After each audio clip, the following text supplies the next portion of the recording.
Hello everyone and welcome to the Founder Files. Today I have some B2C e-commerce founders that are absolute kings in this industry that require no introduction because I'm almost certain that if you're South African, you know of their business. It's my pleasure to introduce you to the founders of Superbalist and Bash, Claude Hanan and Luke Jedeikin. In our conversation today, we talk about the pivots that they went through before serverless was actually becoming a thing and how they started with CityMob. We get into the sale of Superbalist to Takealot and what that was like across three dimensions. Firstly, the fundraising and due diligence journey, selling out as an entrepreneur, and having to quickly level up as a business leader. They share a behind-the-scenes view of growing Superbalist to a whopping 1 billion rand in revenue per year before exiting completely at the end of 2020. And typical of me, we get into the deep stuff. They give a no-holds-barred account of what it was like to go into hard lockdown with nothing to do, and now how they had to face who they are as people. They talk about the founding story of Bash and how they were slowly convinced to join a massive corporate. And they get into the details of how they've grown Bash since and what their ambitions are, not just for Bash, but for the South African retail industry as a whole. And much, much more. If you aren't following the podcast already, then there's a good chance that you'll miss all of our other epic future guests we have coming on the show. So to not miss an episode and to make me feel really happy, don't forget to follow us wherever you listen to or watch podcasts and check out the links in the description to follow us on social media. Ladies and gentlemen, without further ado, Claude Hanan and Luke Jedeikin. Welcome to the Founder Files, the podcast that's like eavesdropping on a conversation with a successful entrepreneur over a fireside chat. Join me, Cameron Coots, through this unique experience of unfiltered stories and insights from scaling founders around the globe as they share their ups, downs, and everything in between.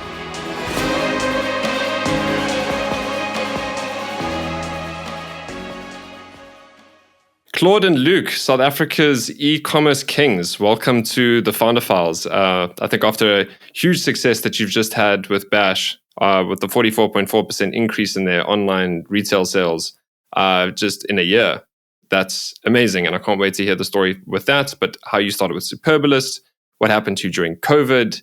I'm keen to get into the story. Welcome to the show. Thank you. Thanks for having us. Cameron.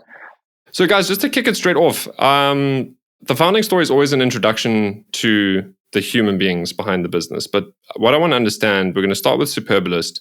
Can you just explain the business and the business model? Sure. I think for starters, the business and the business model changed. I would say two to three times over the, 10-year period that we were there. But when we left it, it was traditional fashion and lifestyle online retail. So that is really purchasing inventory from third-party brands, as well as designing and building private label brands and selling that to customers. Just really pretty traditional online retailing. It didn't start that way. It started 9 years prior as CityMob, which was a Groupon clone, essentially. I don't know if you remember the group buying craze of the, 2010s. And we kind of were just intrigued by this business that we had read about. And we were naive enough to think we could start it.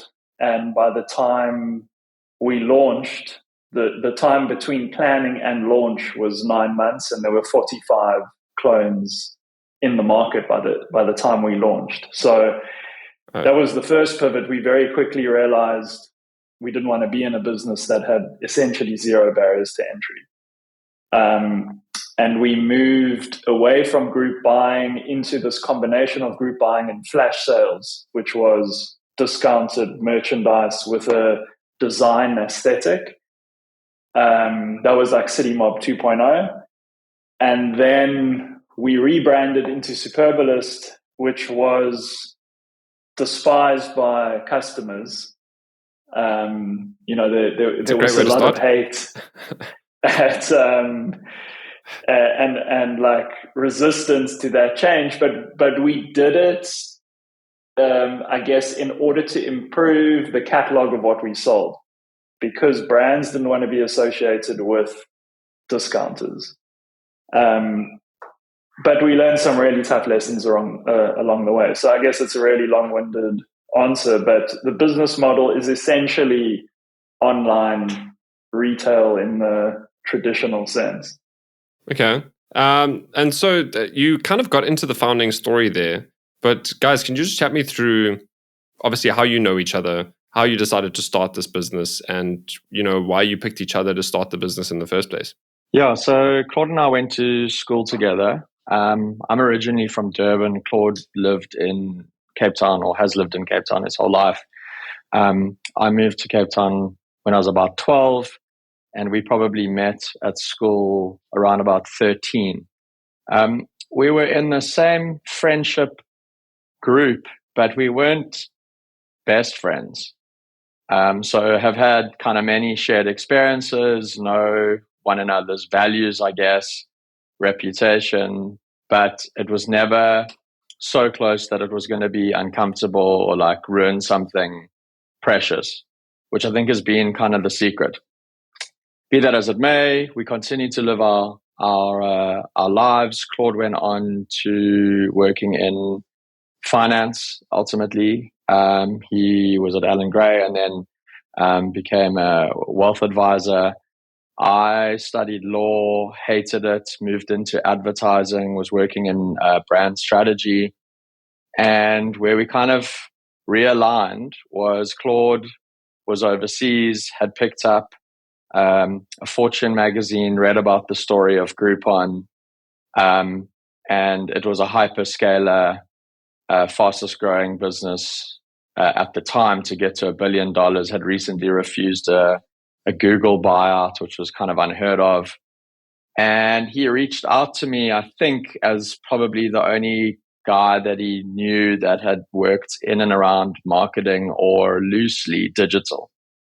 And I say loosely, I'd worked around digital advertising, certainly not e-commerce or, I'm not an engineer. But he reached out to me and said, have you heard of this concept? And I hadn't. And would you be interested? And I was. And we kind of, we were both around 27 and we sat down and, as Claude mentioned, we were super naive. And I think, for example, we didn't know about conversion. So we kind of went 1,000 customers spending X amount of money will result in Y revenue. Shit, we'll be millionaires by the end of the year. Yeah, it's just basic maths. So when I say naive, yeah, basic maths. We were super naive, but it's a key requirement. And so we kind of dove in. I started as MD full time. Most of the setup, we bought the website as a clone from India. It cost about $500. It was an intact PHP group buying clone. Had to build a front end. Found a front end developer on freelancer.com who was in Bolivia and was our front end dev for about 3 years exclusively, who I'd speak to over weird hours on Skype. And for the most part, I ran the business because group buying was largely a sales business. So I went down to Cape Town Tourism in Green Market Square and took every flyer off the wall. Bungee jumps, shark cage diving, zip lining, and uploaded it into like a lead gen free open source software. Can't remember what it was called, and literally just sat and cold called for hours at a time to get deals. So the actual website was super simple. It's a 2-page website. Page 1, deal. Page 2, pay for it. There's no shipping, you emailing a PDF coupon. So to Claude's point, it was easy for us. It's unheard of to launch and go live in 6 to 9 months. And we did, but that low barrier to entry also was the reason we ended up pivoting. But long story short, we trusted one another enough, weren't close to the point that it would be incestuous or difficult, and we could remain professional.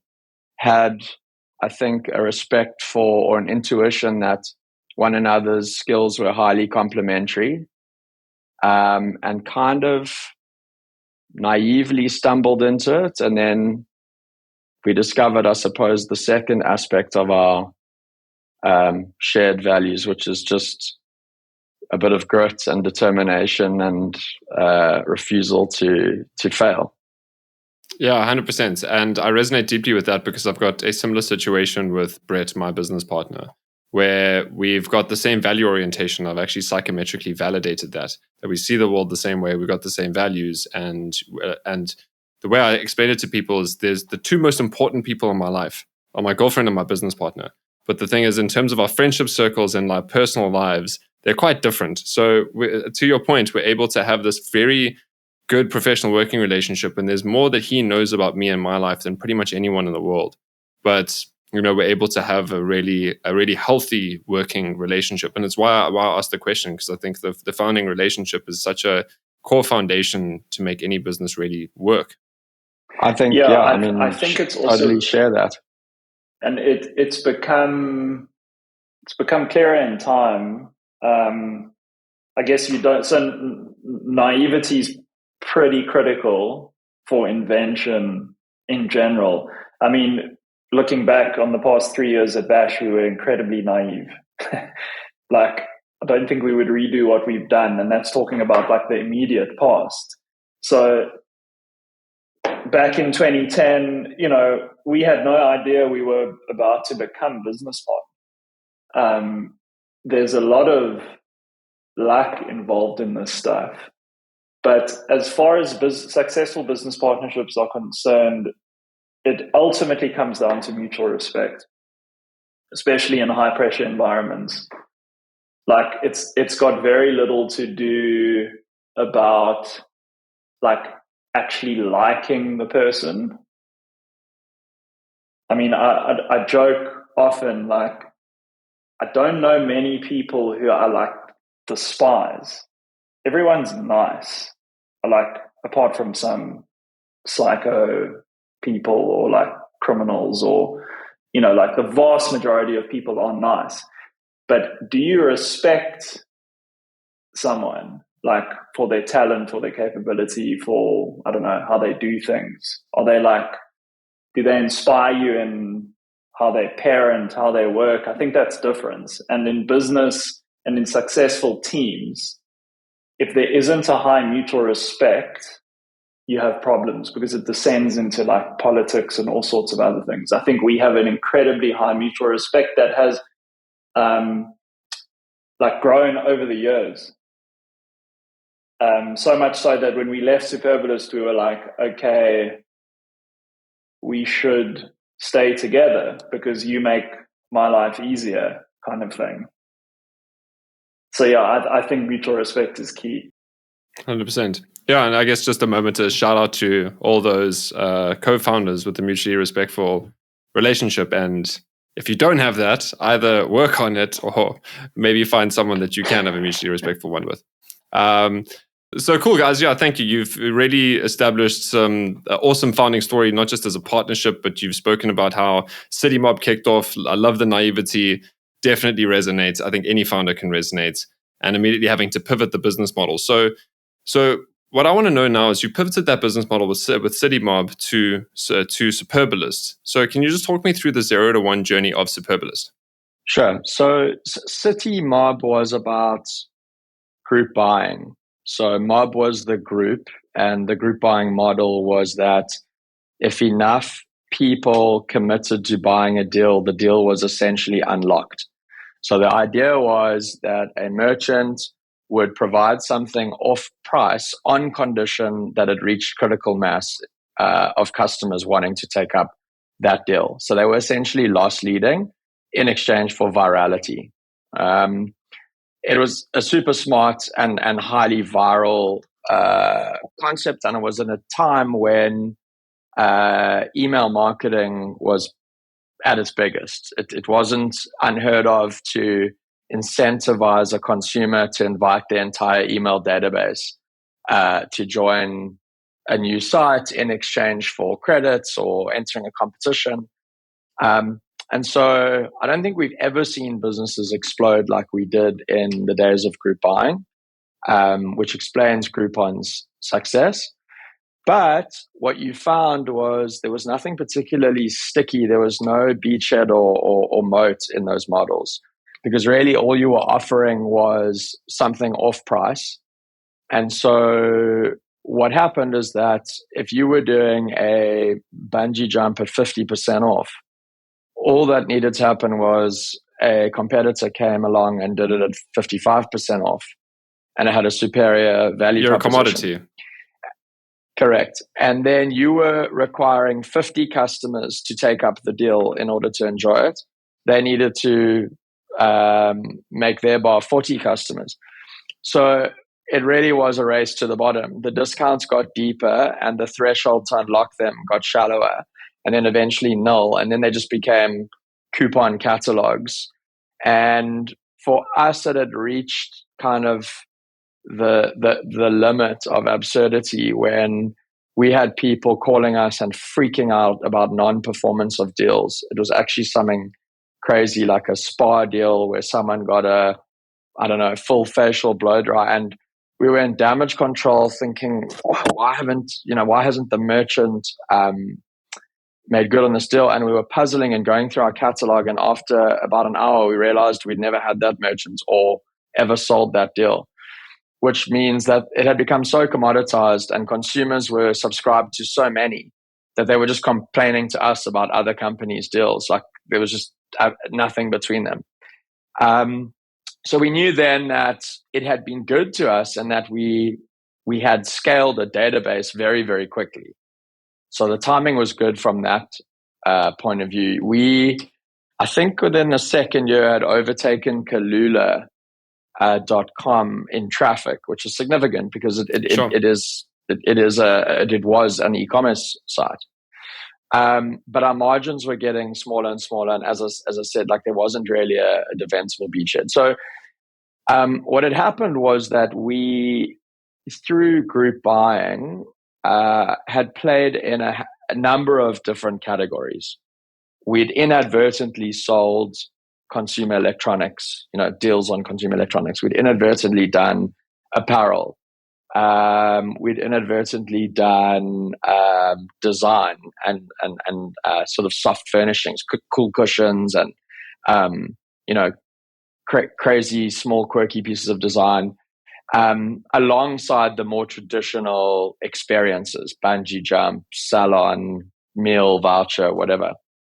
And what we started to see was that the physical goods were a little bit more defensible because, firstly, you had to ship them, and logistics is much harder than emailing someone. That was going to be my immediate question in there. Was they still acquiring a coupon and had to go in store, or was this like the birth of your logistics capability?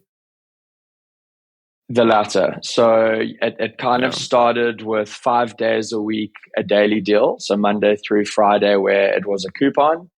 Then we started kind of holding off-price inventory, physical inventory on consignment through a third party.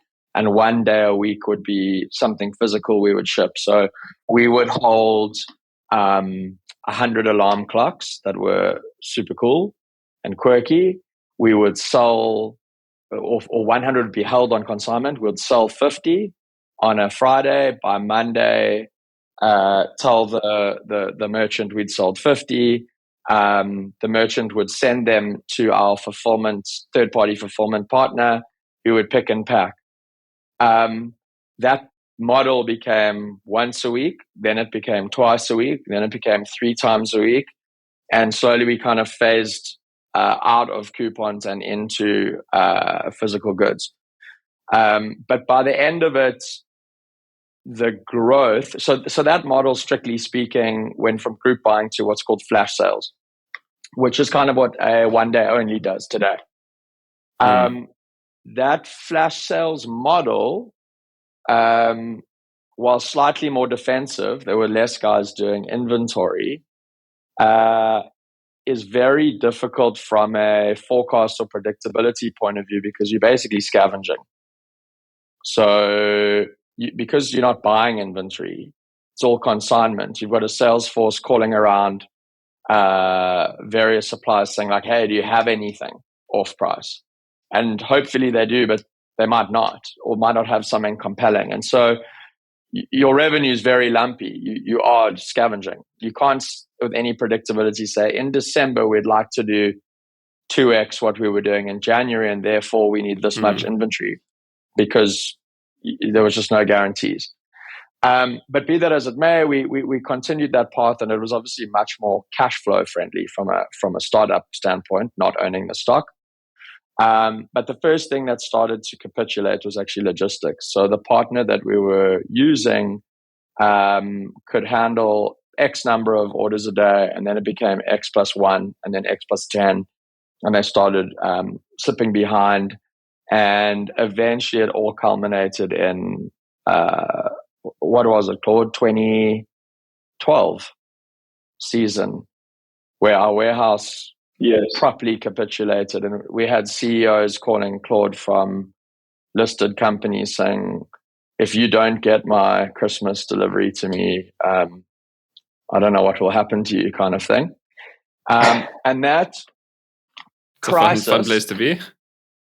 Yeah, that crisis where essentially we were selling more than we could fulfill led us to reaching out to the Drennan brothers of what is now known as Parcel Ninja.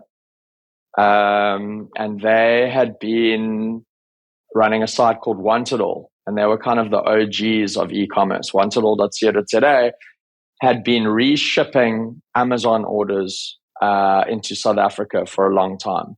Essentially, Amazon's primary model was to use the local post office. So you would order from Amazon.com, and they'd use the local post office to do their last mile locally. At a certain point in South Africa, Amazon blacklisted the South African post office because they kept losing parcels, and just used their global logistics partners, I think like UPS and DHL, which made receiving an Amazon order in South Africa hellishly expensive. So circa the 2010s, often your logistics would cost more than the goods with Amazon. And what the Wantedall guys did well was they figured out there was an arbitrage on that. If they just did the last mile better than Amazon was willing to do themselves. And I say willing because at that time, it was a rounding error of a market, South Africa, so they didn't care. They were like, if you want to order from America, we'll ship it at a rate that suits us. We're not going to do more effort than that. Yeah. And so they set up freight forwarding partners in the US and instead said, you order from Wantedall, Wantedall ships to Miami. We will bulk from Miami to SA, break the order down and distribute. And we can do all of the above for less than Amazon are willing to deliver it to your door themselves. And had a hugely successful business. But the point of the story is they developed the ability to receive a bunch of obscure stock. And Amazon orders are obscure because it tends to be the long tail stuff you can't get in South Africa, or at least at the time, from like telescopes to sex toys to just crazy stuff. And they would break that down very quickly, very efficiently into what's called fine picking and distribute on like least cost routing. So aggregating all the couriers. So long story short, they were the perfect guys for us to uplift our pile of chaos, put it into a couple trucks, drive it to them and vomit it onto their DC floor and say, help. And they did. And that was kind of the first time we partnered with like a real logistics partner. And it was, they taught us a lot about like real e-commerce, last mile e-commerce. So that was then the first time. It was still under City Mob that we kind of were starting to do proper pure player e-commerce. But the next thing we found was, as I mentioned, the predictability on inventory. Like you couldn't get the good stuff if you didn't buy it. Like, you didn't get the best stuff on consignment. And so if, for example, you wanted to sell G-Star jeans, G-Star said, sure, but you must place an order in June if you want to have the stock by January kind of thing, which required cash flow that we didn't have. So we now had like developed our logistics chops. We developed our marketing chops. Like we knew how to scale traffic. But you knew how to have relationships with problematic. multiple vendors and merchants as well. I mean, that's a big thing that picked up is like the merchant relationship capability, customer service, the logistics, warehousing, like everything is just like baked into the e-commerce as we know it in our recipe. Exactly. But at the time, deal sites were they went from being hyper cool to hyper uncool in about 24 months. Remember, you had the global financial crisis in 2008, which is why in 2009 and 2010 you had an entire industry built around selling off-price goods.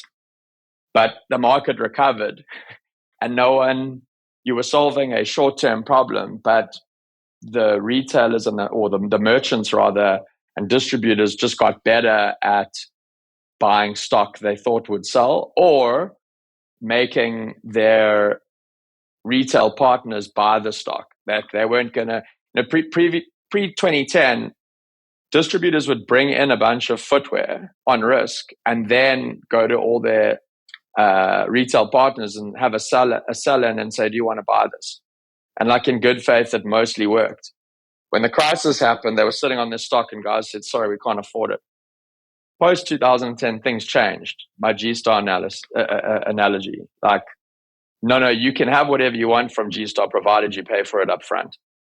And I think when that pivoted, it strangled inventory from the 40 plus sites. There just wasn't that much loose inventory that people were bringing in on risk. So we knew that we then needed to do another pivot into owning inventory. And that required cash flow, which we could no longer sustain because you're buying futures. And so at that point, we knew that we needed either to raise capital privately or partner with an entity that could help us. And so we had branded to Superbalist by that point. And I think we probably went into due diligence with 2 or 3 different entities for the first time. We'd been self-funded, family and friends on the way, proper formal due diligences, and then ultimately had someone in our network introduce us to Takealot and to Kim Reed at Takealot, and that ended up being the final DD, and it was super quick. We were a small business. I think it took, Claude, correct me if I'm wrong, like 3-4 weeks to do that due diligence. And the thesis for Takealot was, as a general merchandise marketplace, the one category, so, broadly based on Amazon, the one category at the time that Amazon had kind of failed at, and things have since changed, was apparel and footwear. Hose pipes, CDs, books, toys, no problem. Fish tanks, but like fashion and fashion storytelling didn't really work in that environment. And so it's far more personal from a consumer perspective. Yeah, and it's taste led, and this, it's less of a commodity type shopping experience, and it's so we talk about browse versus hunt. Gen merch tends to be hunt. Like, I'm looking for a power bank. Where is it? Whereas browse is kind of, I don't know what I want from a fashion retailer. I'll know when I see it. So it's a slightly different orientation. Anyway, Amazon themselves had realized this and had bought standalone pure play fashion businesses, independent of Amazon. Flipkart, which is the biggest and still is general merchandise Amazon-esque player in India, had a sister company called Myntra, which does their fashion. And so I think Takealot were like, look, it makes sense. We've got Mr. Delivery, which is food and on demand. We've got our gen merch player in Takealot, and we know that fashion is of the three high penetration online categories in South Africa, the third that we don't have, and the timing was good. So yeah, that was kind of the entry into the Takealot stable. That's epic, and thank you for also providing the masterclass on how like e-commerce works as well. There's a lot of practical lessons in there. Claude, you wanted to add to that? Yeah. So when I guess just maybe to provide some like under the hood realities to that story, it obviously wasn't as smooth a journey as one might interpret from that, considering the audience. And you never know which direction to go in with certainty. And I guess practically how it manifests is a whole bunch of WhatsApps and phone calls and like ideation and like triangulating information. But what we always did and what we still are very good at is insisting on progress. So like we just have to be moving forward. So like not at any point in the past or I guess recent past have we like slowed down. And I guess we did fly pretty close to the sun at times. Like we had like angel investors, mostly from family, before we eventually sold, and that got pretty hairy. There was a time when we actually switched off the couriers for a few days because we didn't have cash to pay them. It was like a cash flow issue. But like the customers didn't know, but we were like, okay, just don't deliver parcels for the next 2 or 3 days. So yeah, and again, to the earlier point, there is luck, but like you've got to create your own, and we never stopped running, I guess. Then just to give some color to the capital raises, we realized we needed cash primarily for the reason Luke pointed out, like buying inventory is expensive. And we were up against Zando, who were funded by Rocket Internet, Spree, who were owned by Media24, and Takealot had just raised $100 million at the time. It was like big news in 2014. And we did a full DD with Naspers. It took like 6 months, legal teams and like contracts and like the whole story. We were invited for coffee. I think it was the Monday morning. We invited for coffee after like a 6-month DD. We really need the cash. And guy tells us, look, the industry's like gone a bit cold internationally. We're out. On the Tuesday was the official launch of Superbalist. We had a cake in the office, and it was like one of the most depressing days of our lives. Everyone like cheering and celebrating the launch. We then very quickly entered another DD with a private equity crowd based in the UK.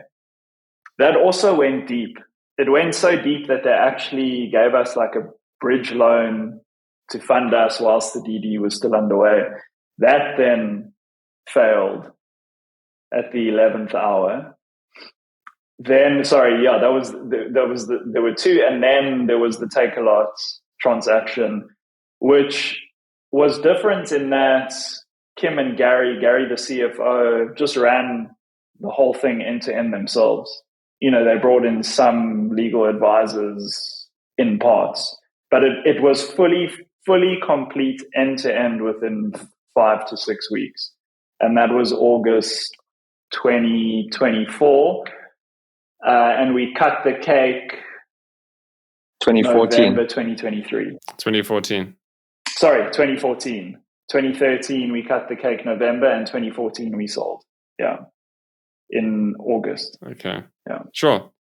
What a journey. And I'm assuming is like all those like due diligence processes you went through actually is like would have benefited you in helping with the Takealot DD, because it's like you've done all of this already and it's just like, here you go, guys, please can we make this a lot easier this time? Yeah, that was a huge part of Definitely it. We were so unprepared. We were so unprepared and so green. You know, like you put together a PowerPoint presentation saying buy the business. And they obviously ask you key questions like, what is your 3-year strategy, and what do you know about your customers, and how big is your TAM, and can we see your marketing builds? You know, where and when do you think you're going to get operating leverage, and what year? And like every one of those questions was, we have no idea. We've never been asked this. We don't know. We just were grateful that we didn't close 6 months ago. And we've had a bit of luck and, you know, been trying things, and we've been winning mostly more than we're losing, but we're kind of on the line. And so I think absolutely it one forces introspection and is healthy, because you realize how much you don't actually know, both in your day-to-day and long-term. And they ask it of you. And that does explain a lot of the time, because it's like, cool, give us your marketing strategy, which then you run away and you actually build one. You don't have one. So then you go and build one to answer the question. That I think by the time we were on our third one, we'd put some substance behind those questions. So yeah, it's all put it all down to learning, not knowing what you don't know until it's asked of you, kind of thing. You also have to want you have to want to sell, because these processes are not simple. You've got to drive it. It takes a lot of energy. It's distracting. And I think maybe in the very early, in the first attempt, we weren't sure. We were like umming and ahhing a bit. By the third attempt, we knew what we wanted. There was more conviction. And I think like that makes negotiations and everything just run better. Yeah, 100%. And what I wanted to reflect on is what I see a lot of, specifically people at like pre-seed, seed stage, when they're trying to raise investment. The number of times I've seen founders not just change their pitch, but actually change their strategy to try and satisfy what investors want to see. And there's a big difference between doing that versus this is my business that you're going to be investing in and acquiring a part of. But then part of the due diligence is like, okay, there's all these other things that I need to now formulate. And the difference in what you're explaining for so many other people is not about let me formulate the business for investors want to see, but it's like, let me formulate aspects of the business that any investor needs to see, because that's what any business needs in the first place in order for it to be something that can continue growing and scaling. And just the fundamental point there is like when you're talking about marketing strategy and who your target customers are and what are your competitive advantages, how are you going to create a moat, where are you going from there? It's like, those are all good questions. I'll get back to you. And now like the part of the due diligence process, it kind of forced you to do that. But anyway, I want to talk now about the Takealot journey, because I mean, you joined the group there. You saw them go from what was 200 million rand revenue a year to 7 billion rand by the time you left. I mean, you took Superbalist and you were 1 billion rand of that 7 billion rand that Takealot was turning over. Just tell me about firstly, what was it that Takealot really unlocked for you besides cash flow? Because joining a group like that, I'm sure there are so many other capabilities and things that would need to usually be developed through so many strategic partnerships that you were able to develop kind of integrated in-house via joining the group. So what did that unlock, and how did that accelerate your ability to scale? I think it's a good segue from the kind of discussion around the different types of investors, because there was obviously who we were and the way we thought about our business, but also investors are different in terms of what they want. And I think those first investors, they were just looking for an asset. They didn't want to run it. It was going to be at arm's length. And so the nature of the diligence was like, what are we buying? And what's it going to become? Sure. And why it takes so long is it's fairly arm's length. Like, we're going to own this thing and We just want to know what it's going to become. Whereas what was different about Takealot is they were buying a capability. So the reason it was quick was like, we don't care what your pitch deck says. We know more than you probably about what we think we can do with this business. Which kind of which set the tone, and it ended up being the best thing ever to have been bought by Takealot than the alternatives. They knew what the business was better than we did. They knew what its potential was better than we did in retrospect. And they were really kicking the tires on us as jockeys and the team and what we were capable of doing. And it was less about like, what's your strategy, and more like, can these guys run at this opportunity with some guidance? So, because to your previous point is like the apparel and footwear hadn't really been done before. I mean, if Amazon was something that's struggling to do this, they're looking at this and it was like, cool, well, are these guys going to be able to do it in our environment? Let's back them and make it happen. Exactly. And to give like some color to that is we were initially looking to sell a portion of the business for an amount of money, which would be invested into our P&L to get an outcome. Pretty 101. Takealot, because they understood this as a capability, were like, we're not going to do that. We're going to buy you outright. And the reason is that we aren't looking to hold an asset. We're looking to build a capability. We're going to buy you outright. You have no idea how much money you're going to need. You have no idea how big this thing could be. And we're not going to change the MOI every 5 minutes, when we decide we want to change the strategy. This is going to be a division, and we're going to build strategies annually, and we're going to run at it. Which was like, whoa, okay. And the second point was... that's a very different narrative. But the second point was, so ultimately an e-commerce business is a fulfillment and a marketing business. Everyone thinks it's a website. The website's the most democratized part. It's, can you attract customers or leads more cheaply than your competition? So return on ad spend, customer acquisition cost. You have some leverage or skill or inherent demand that the competition doesn't. And then can you ship orders? You're a logistics business. Can you deliver parcels more cheaply and more effectively than your competition?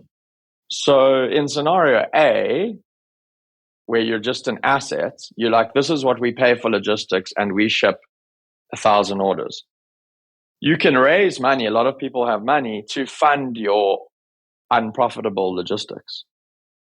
Whereas in Takealot, it's like, no, you come into this environment where we are at scale, and rather than we giving you the money, we're going to reduce your logistics costs on your P&L overnight. And we may throw some customers at you. So it's just a different framing of like, raise money to keep spending it poorly, or partner with someone who gives you leverage. So the whole structure was different, and it set the tone.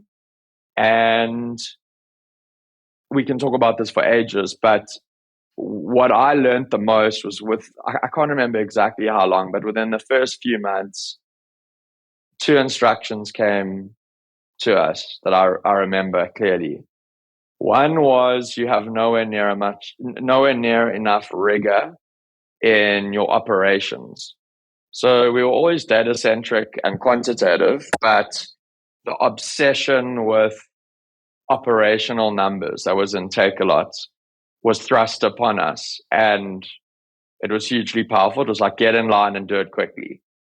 And the second was, we were told, in 2 months' time, we want to see your 3-year budget.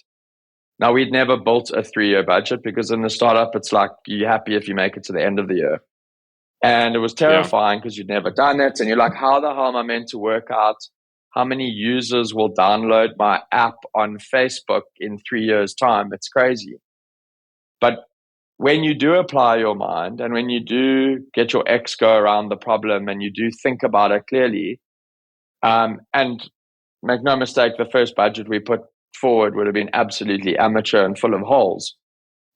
But that practice of submitting and resubmitting where we're going on some regular cadence, for me personally was profound in terms of the way you think about business, and it links to the operational rigor that if you don't get certain number of parcels delivered on time today, or onboard a certain number of customers today, or solve a certain number of tickets today, that will affect your month, which will affect your quarter, which will affect your year.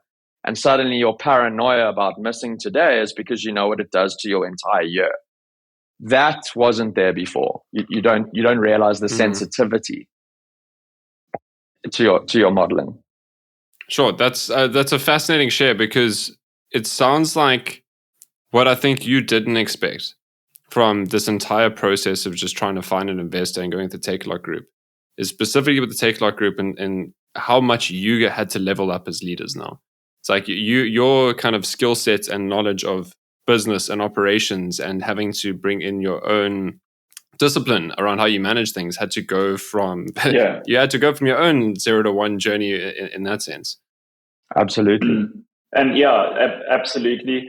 And I guess that's what's different between we sold out, right? So we lost voting rights essentially. It was just different. We got shares in Takealot, but it was like super minority in the greater scheme of things. But that's why it was different. So to Luke's point, the structure matters. But your point is super critical, because it's kind of like careful what you wish for. Like dog catches the bus, doesn't know what to do with it. We were like, oh shit, now we're in the big leagues. Can we survive this? And we managed to. It was damn hard at times. I think also a point I wanted to make is that this expectation of operational excellence and the standard and the rigor is, in our experience, not common. So like that's probably the greatest gift we got from that experience, is like we've seen what excellent looks like. And many people haven't. And many people who sell and get bought, it's not a like guarantee that you get exposure to that. And that's been really helpful, I guess, later in our career. And like that cohort of that time at the Takealot group was pretty special, because there were founders in Takealot.com, there were founders in Superbalist, and there were founders in Mr. D. The whole group was just like this founder-led machine. High energy, like obsession around speed and excellence. So yeah, that was my answer, was going to be the same. That was what we got outside of marketing, relationships, and like warehouse and logistics capabilities. We got taught operational excellence. And so this speaks to my ignorance about your journey. And the assumption that I made was the sellout as entrepreneurs happened when you left Superbalist and Takealot group, and like when you joined Bash. But now that happened, this full acquisition. Maybe I should have done my research better. But this was a full acquisition, outright sale of Superbalist as an entire company. So just what was that like, as founders? Because the reason why I say this is that looking at that 3-4 year mark and journey, a lot of founders will look at that as cool. This is the ideal. I want to build a business, be able to sell it in that time, take the money and run. But for you stuck around. And you were like, cool, we're going to commit to this thing and grow it. But now as employees of another company, yes, with shareholding, but without, as you said, without actual like voting rights. So what was that like? I mean, what was the conversations you had between the two of you? What were how did you go about that? That's not an easy decision to make, because your identity was so attached to what you had built at that point. We probably have different answers. Yeah, we might. For me, I get asked this question a lot, or have been asked a lot. Like what was it like to sell? So, first of all, I think if you've been running a startup for long enough, and you the 1% that kind of keeps the lights on past 3 years, you are humbled, or should be humbled, by the fact that it's harder and probably more cash hungry than you realize. So I think the first point is, by the time we sold, as much as it might have felt like early in 3 years, you'd seen enough to know you can't have hubris or be arrogant or think that you don't need some form of at-scale investment or partnership. Certainly if you're in the technology sector. Okay. So I guess there's an inevitability we're going to have to give up some control in order to execute on our ambition and vision. So that's the first point. And then the second point that links to that is scale. If you're trying to run a 10 million rand business, you've got different expectations in a 100 million rand business, or a billion rand business, or a 10 billion rand business. And I would say once you move past 20 mil, you start needing probably investment, unless you want to wait a very long time. And if the business model that you're in, you think actually needs to be like 1 billion plus, which we think pure play e-commerce does, at least in terms of the economies of scale, etc., then any investor you have is going to be pretty much an institutional investor of some kind. So it's kind of semantics. It's going to be Naspers, or it's going to be Tiger, or it's going to be Takealot. And you're going to answer to, and this, if you look at the guys in fintech or logistics, it's all the same. Their cap table is going to be highly sophisticated. They're going to be demanding of you, probably want quarterly, if not biannual, like proper board meetings with audited financials. And so regardless of your cap table structure, when you operate at a certain scale, I think you give away that bootstrapped, casual, startup, wing it, no such thing as leave. Like, that's just a different type of business. So I don't know, for me, it's a long way of saying, like, there was an inevitability that the ambition that I had certainly was to grow a big business, to be material, to be a household name. And with enough time, I'd come to realize that whoever was going to be an investor was going to be quite demanding of us and the way they thought about it, because it's capital intensive. It's big numbers. Yeah, it's to my earlier point, you've got to want it. I guess, yeah, and we did want it. We were ready. I guess that's partly why the transaction closed as quickly as it did. Personally, I was also happy to exchange shares in Superbalist for shares in the Takealot group, which still included Superbalist. Like that wasn't an overly difficult decision for me.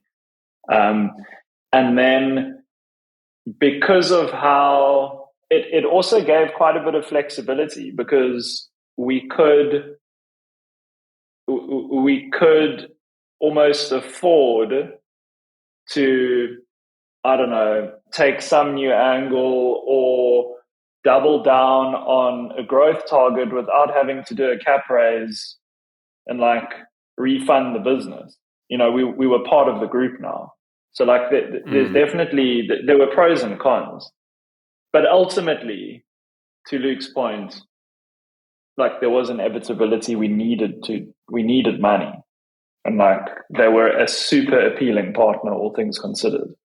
And it's just really reminded me of the fact that the naivety of entrepreneurs is often our superpower, but it's kind of obvious in hindsight, because what you pointed out so simply is that if you have ambitions to scale, a lot of founders is like, I don't want to work in a corporate, don't want to have this 9 to 5, don't want to be put in a box and like told what I have to do, and like they have these like KPIs and be performance managed and have to performance manage other people. And it's like, if you're ambitious, that's inevitable. Like you have to get there. unless you want to be your own person of kind of churning business over and over again and just start and go. But if you want to be super successful in one thing, that's where not even the end point is. That's just part of the process. 100%. And there's been a bit of a bizarre time where, particularly in digital, in the digital sector, that employees and founders, within the last 5 years got unbelievably entitled for various reasons. I think COVID helped things, basically supply and demand. There were more jobs requiring technical and engineering talent than there were engineers and the talent. And so suddenly all of the policies of just all sorts of things, like fully remote, endless leave, no such thing as leave days. It just, all these walls came down. And I think some of it is here to stay, and some of it's important, and some of it is objectively progressive and good. We need to move forward from we always need to adapt and address toxic ways of working and improve them. But it almost jumped 5 steps ahead, and there was just this mismatch between expectation and reality. And most of the businesses where I've seen individuals or founders, say most, all, that were built on this way of work that I want to call the shots and operate, when I'm ready to operate. All that I know in South Africa certainly are either dead or heavily retrenched. Ultimately had worse outcomes for its employees than the ones that were slightly more conservative and traditional in the way they ran. Mm. So guys, thank you for the honest share. I think for many people listening to this might be hard to listen to, but it's the truth is the truth. So you went through that journey early stage, really leveled up yourselves into true executives and business leaders in developing that skill set. And now you're at the point where you're taking Superbalist ready to the races, and you're growing significantly. So tell me about this journey around how you got to R1 billion in turnover with the company, and what would you say are some of the main, maybe one person can ask is what are the main things that really facilitated that growth or catalyzed that growth, or a better word. And then the other person can maybe say, well, these are all the mistakes along the way that we learned and had to figure out and pay the school fees for. Cool. I mean, maybe I'll talk to growth. So first of all, it was asked of us. And I think if you look at the size of Takealot, and Takealot had its primary investor for the beginning was Tiger, a New York-based hedge fund in Facebook, Flipkart, massive businesses. And so for them, they're not interested in a business doing 1 million rand or 10 million rand. The materiality matters. And they eventually sold to Naspers, and the same is true for them. So we were encouraged from the outset to think much, much, much bigger. So I mentioned when we produced our first budget, I couldn't tell you what it said or what our predictions were, but almost certainly Kim would have looked at it and said, it's nowhere near bold enough or big enough. Go bigger.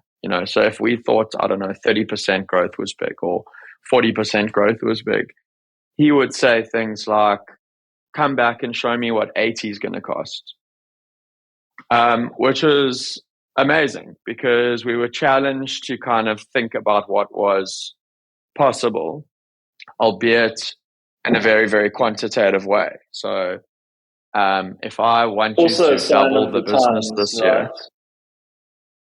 yeah, that was the flavor of 2015 to 2020 market share. So I guess, very true. just it was a privilege to be able to operate in that environment.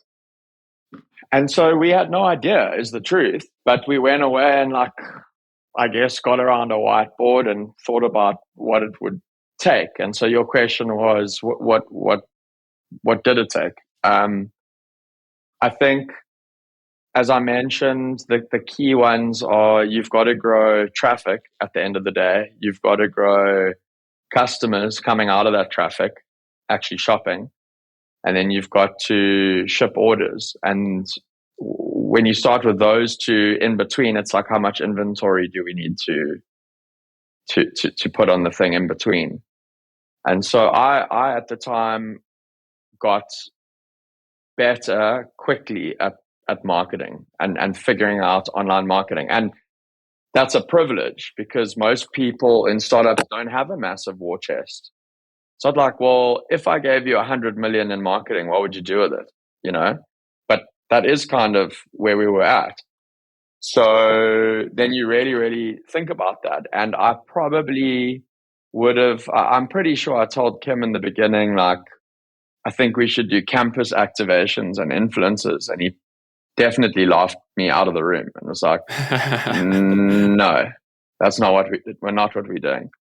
Sharpen pencils got better. But fundamentally, I think in the marketing stream, what we realized is that you don't buy revenue, you buy customers, and the customers gives you revenue. So you take the sum of your marketing and you divide it by the number of customers you're getting in your steady state. Like last year, we spent 10 million and we had so many first-time buyers that shopped the site. Okay, cool. So it was, 10 million, bought 10,000 customers. Now we've got a cost per customer.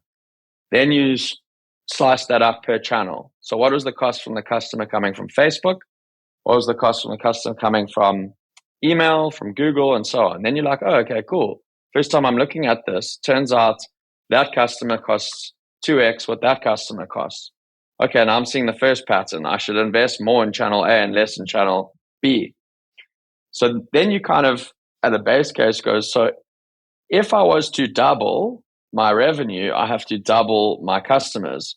And if I was to double my customers, I would start with those channels that are giving me customers at the cheapest cost. But they don't go to the sky. So you can only buy so much Facebook traffic at that customer acquisition cost before you get diminishing returns because, there's so much intent before your media funnel goes too wide. And you play with that and you play with that. And that I could talk through for hours, but that was like a huge change in my thinking is that you're not buying revenue, you're buying customers. Stop looking at revenue. And then downstream from that is you can grow your customer base two ways. At the head, which is the way I've talked about, acquire customers more efficiently. And at the tail, stop losing them. So retention. So then you do a similar exercise. And then in the middle, increase basket size. Correct. We had 1,000 customers. We lost half. Where did they go? Why did we lose them? Oh, it turns out if you cancel customers' orders, you lose N%. If you don't answer the phone, you lose N%. If you don't put in the box what they thought, you lose N%. So you start going, maybe stop doing that. So that's where the operational rigor comes through, is that good ops ultimately drives retention and fixes churn, which improves your CAC, which allows you to scale. And I think if you look at Takealot, it's a fairly vanilla marketer. If you look at how it's positioned in the market, it's not an award-winning marketer, but it's a 15 out of 10 operational business. And over time, I would have said Kalahari was a more interesting brand. Probably had funnier ads. Kalahari was probably more loved on a qualitative basis, but incomparable operational metrics. And that allowed the 5-year-old Takealot business to eclipse the 15-year-old Kalahari business. And so we learned from that, I guess, on the growth trajectory. Ops buys growth. Maybe I'll pause there because it's covered a bit of ops and it's covered a bit of customer growth. Claude can talk to where we screwed it up, which is all over the shop.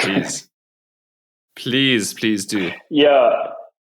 I mean, my answer is, I don't know, it's maybe a little bit boring, but I do not look back and think of like a handful of things that I regret, or I'm like, I wish we had been more data led, or I wish we hadn't hired that person, or I wish we hadn't signed that brand, or I wish we had tried harder. There's really none of that. I think to Luke's point before he handed it over was like, we just kind of screwed it up all over the shop day to day, like struggles. But like any good entrepreneur, we gave it our all, and like it turned out pretty good. And I don't know, there was no like calamity, thank goodness. But that's not to say we got it perfect. So yeah, I guess it's the daily grind. It was, in hindsight, super tiring, like exhausting on a personal, emotional level. Like we didn't leave anything out there. And maybe that's why I have that answer. And I also have that answer because it ended well. I guess if it didn't end well, we would have probably pointed out what the turning point downwards was. It probably becomes a bit more easy in that case.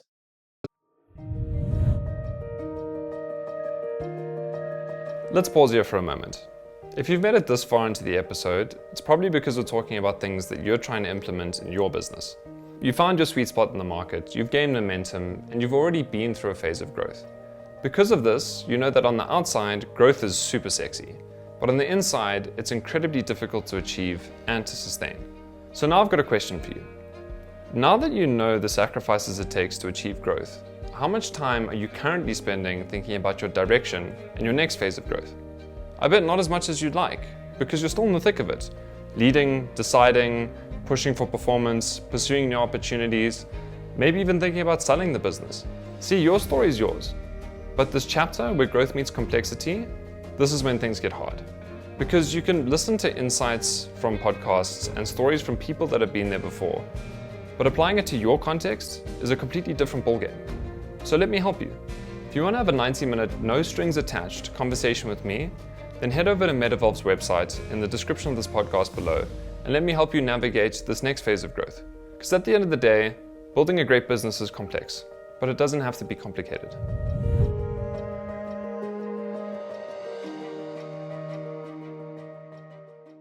So as much as I really want to keep getting into the growth of Superbalist, guys, we really want to talk about Bash, but also like giving the real talk to founders, just the real talk now around once you exited Superbalist perfectly as COVID happens and you got nothing to do at home, right? So Claude, you started getting into a bit there around like having exited and it ended on good terms.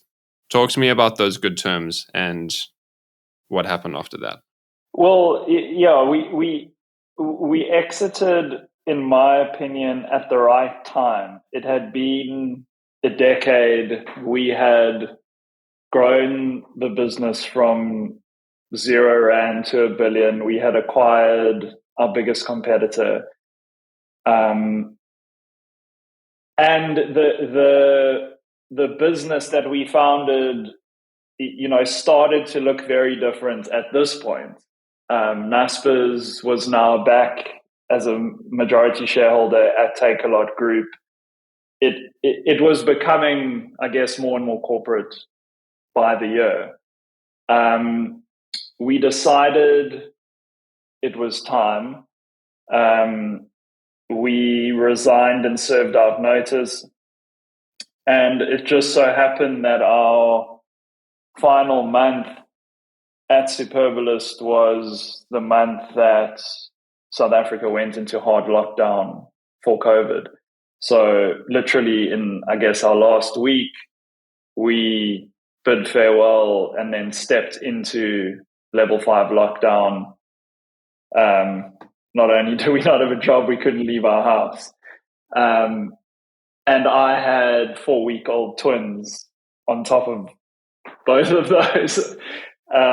So yeah, it was a super unique, different time that we both managed it quite differently. So I think the story goes, and Luke remembers the stuff better than me. I was fine initially. I was fine initially and then lost my mind towards the end. Luke lost his mind initially and then started to get into it as the year progressed. Yeah, spot on. So talk to me about losing your minds, guys. So why the timing was right for me, really, when I really reflected and was honest, is I never got into what we did because I necessarily cared about fashion or retail. It was never my ambition to be the CEO of a retailer. I actually just loved building stuff and solving problems.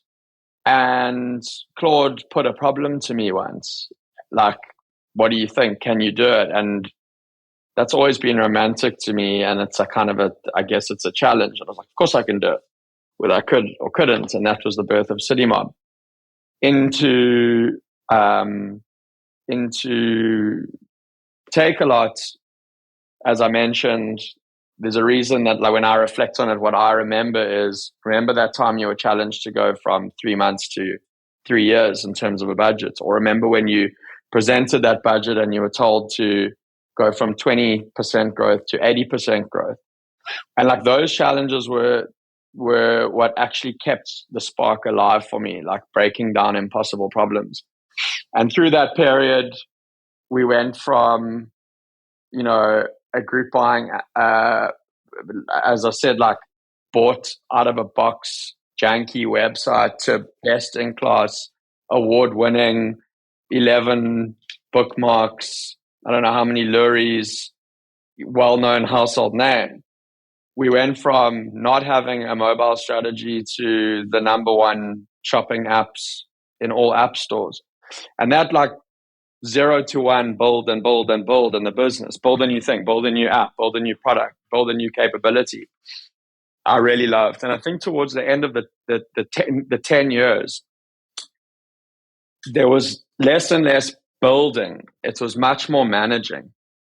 So the role of the CEO was far more traditional, actually. Like, the website was built, the apps were built, the brand was built. What actually mattered most was the decisions around inventory and margins, etc., which is not actually what I get out of bed for, or never did. So it kind of became boring, to be honest. There weren't like existential dangers anymore. But that's just a little bit of insight into my personality and what motivates me. And it's important context for what it's like to go from the reason I ended this was I need to build something to being thrust into level 5 hard lockdown. I went backwards, not forwards. And so it makes me think of like a visual metaphor of Wile E. Coyote just like sprinting and then off a cliff and then just like blinks at the camera and then just drops. 100%. That's how it was. And true to form, like, I was going to travel to, I think, 7 or 8 countries. Like, I was going to go to India and Australia and Greece and just go do something. And it was going to start in St. Francis Bay, where my wife's family has had a house since she was born, basically, and just do a couple weeks there to like decompress and then go international. So those 3 weeks ended up being the year I lived in St. Francis, and it was completely bizarre because, it's Eastern Cape. It's the most like non-digital, non-technical environment you could ever be in. The way people live and move is just completely different. And so in the beginning, I honestly thought I was like in space. Waking up in the morning, not having a purpose, not knowing, feeling trapped. Like my entire identity was building tech for Superbalist. At least to me it was. And when you pulled that away, and like day one, I didn't actually know who I was. Like, what am I into? What are my hobbies? What do I even like outside of work? Like, I'm mediocre at everything besides work because I just don't. I'm not a great chef. I'm an all right athlete. All of those types of things, which is like if you strip that work aspect of you away, what's left? And there were more questions than answers. And so, yeah, I was like quite depressed, I must be honest. And it had nothing to do with Superbalist or like ending the business. It was more like identity. Like, who the hell am I?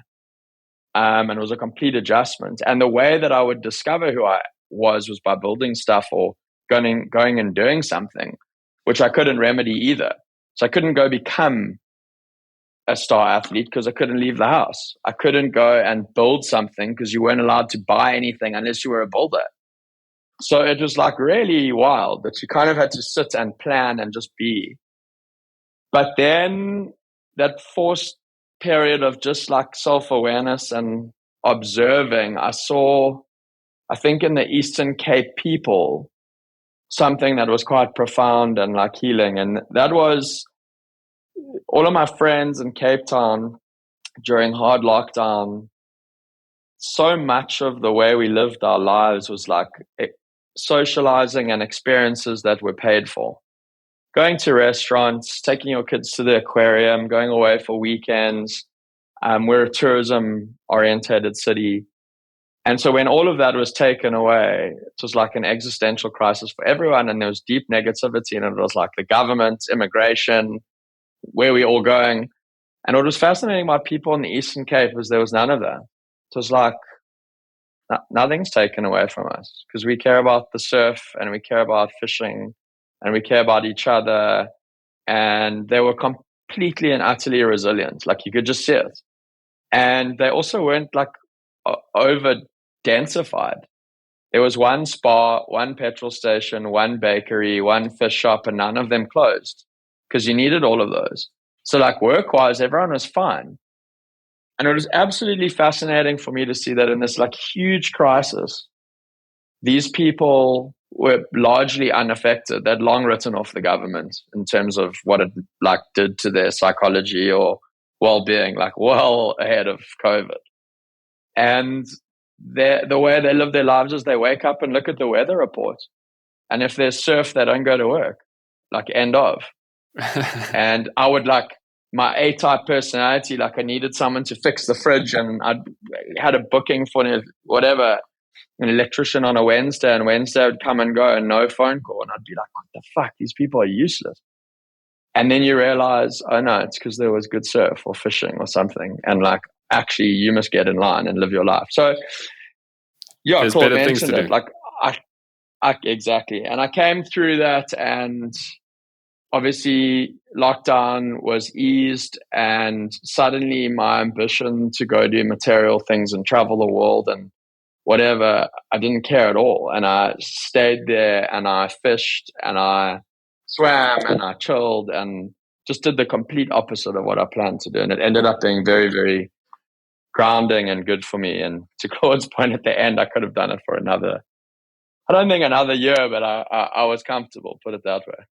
It reminds me of a parable of there's a fisherman lying on the beach next to his boat with his actual like head on the boat, chilling there, just enjoying the beach and like reading a book and eating a fish. And this businessman from the city comes over to him and says, "It's like 11 o'clock in the morning. What are you doing? Isn't this like a good time to be out in the water?" And he's like, "Caught enough fish for the day." He's like, "Okay, so what are you doing?" "Just relaxing and enjoying the day." He's like, "But I don't understand. Like, if you were out in the water now, you could catch even more fish and then sell that fish and then hire people and get more boats to get even more fish. And then you can actually have this like fishing factory and selling all of this." Is like, and then the fish master was like, "Well, then what would I do?"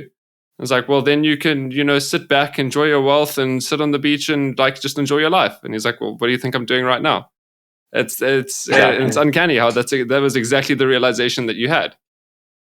100%. And we can talk about it, but I still haven't been able to internalize that yet. As much as I can fantasize about that, and it was like living the calm life, I'm the same person now, like just moved back into my house in Cape Town, got this massive to-do list. And it's like, I think through your story, and it's like, if I just ran out of that stuff to do and I had no more tasks, I probably need to confront that. Yeah. But thank you for sharing. Yeah, pleasure. It's, I highly recommend, if you ever have an opportunity to take a sabbatical and you feel that pressure socially or otherwise not to, it's wrong. You should take it. It's a great privilege. If you'll be lucky if you get one in your life. If you have many, luckier still. But it's a powerful thing for various reasons. 100%. Yeah. Okay. That was profound. Claude, right? Tell me about when you lost your mind. Yeah, I'm not sure it's worth trying to beat that story. We should just move on to Bash.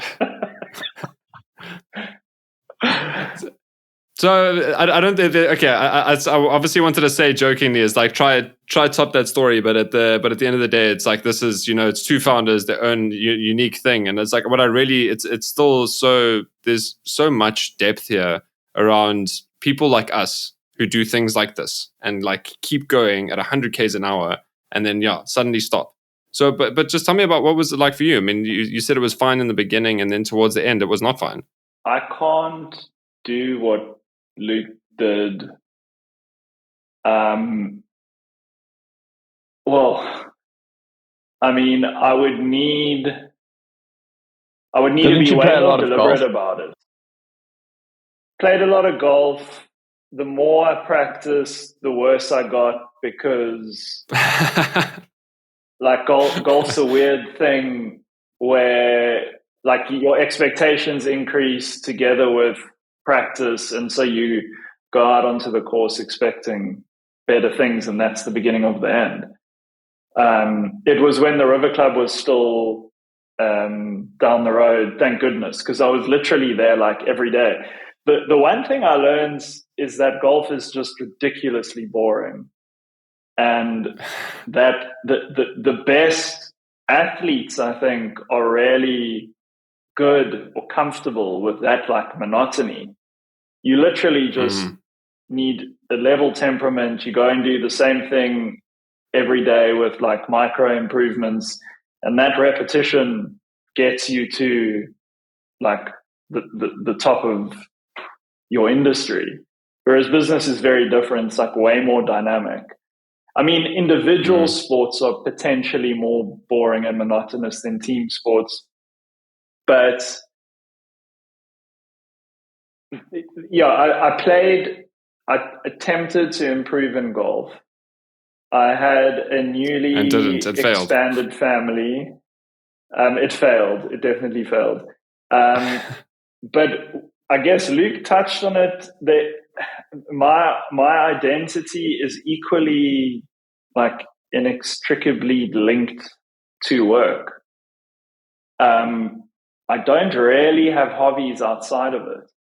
So like my most productive time, arguably in the entire week, is Saturday morning between like 9 and 12, if I am at home and I have the luxury to like pop into my office and like just do some playing around in our BI tool and like stare at some graphs and ideate.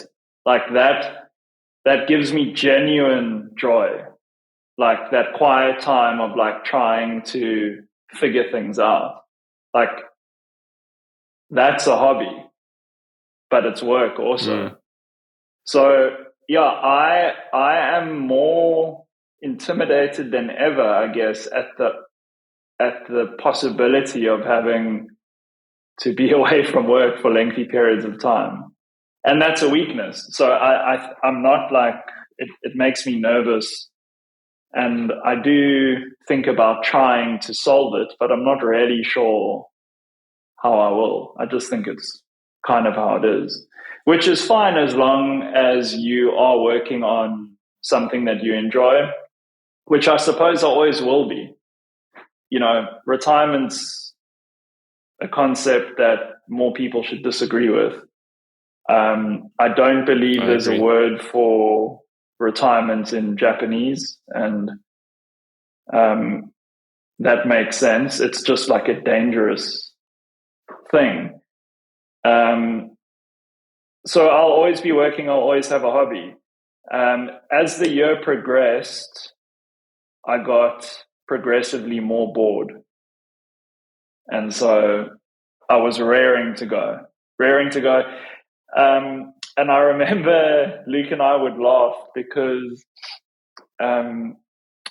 there was that soccer player, who was it? Ruud van Nistelrooy. Was that who we were joking about? He would always like toe poke it in from inside the small box, but he was like this prolific, Berbatov. He was this prolific goal scorer, and he would score a lot of goals, but he would just like stick out his foot and toe poke it in the nets. And Luke was like, before we started, he was like, "Yeah, I don't want to do the heavy lifting. I'm chilling. I'm like in a chilled mindset." I was raring to go. I was like, I'll be the midfielder. You just be Berbatov and tap it in the net when needed. Okay. But that didn't last long, It probably lasted 3 months, and then we were both running around like madmen. What is worth saying is, for the avoidance of doubt, we did build numerous business plans during that period. So even in like an off period, and they would have been comprehensive and rigorous. So like for me, it was still building. We built pretty phenomenal business plan on a cannabis business just because it felt disruptive and interesting, and it was like a new frontier to explore. South Africa had recently relaxed some of its laws and so on. So I think there's also that shared passion that we do go off on tangents researching things. We love researching. So, and we also are very comfortable co-authoring stuff. It's weird. We can co-write slides and know if there's 5 slides and 3 are blank, Claude will know which slide to start on, and I'll know which slide to start on. We'll meet in the middle, and we'll read as a narrative. We just know we have that type of yin-yang thing. So I'd assume so after working as business partners for 15 years.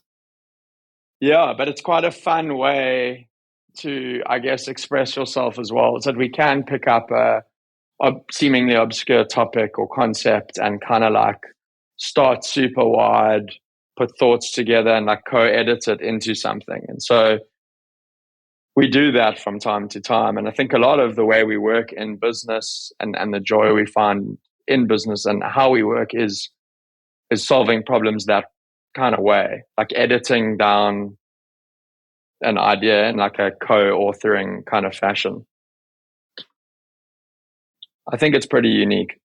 I think it is, and it's just going back to the it's why I immediately from the beginning wanted to just double click on the business partnership that you have, and it's because it speaks volumes even throughout. So I want to hear now, obviously, about Bash, because that started 2021. You've been through your both. You've looked into the abyss existentially, both of you, to kind of figure things out. The narrative that you've painted a bit, you almost burst my bubble there, Luke, and saying, "Oh no, I was still busy doing the business plans," because what I had in my head now as a story is that Claude's absolutely itching to get going on something, and has to phone you, who's busy barefoot on a beach with his fishing rod in his one hand, and his a kid or beer in the other, loving life and trying to convince him to get back into business.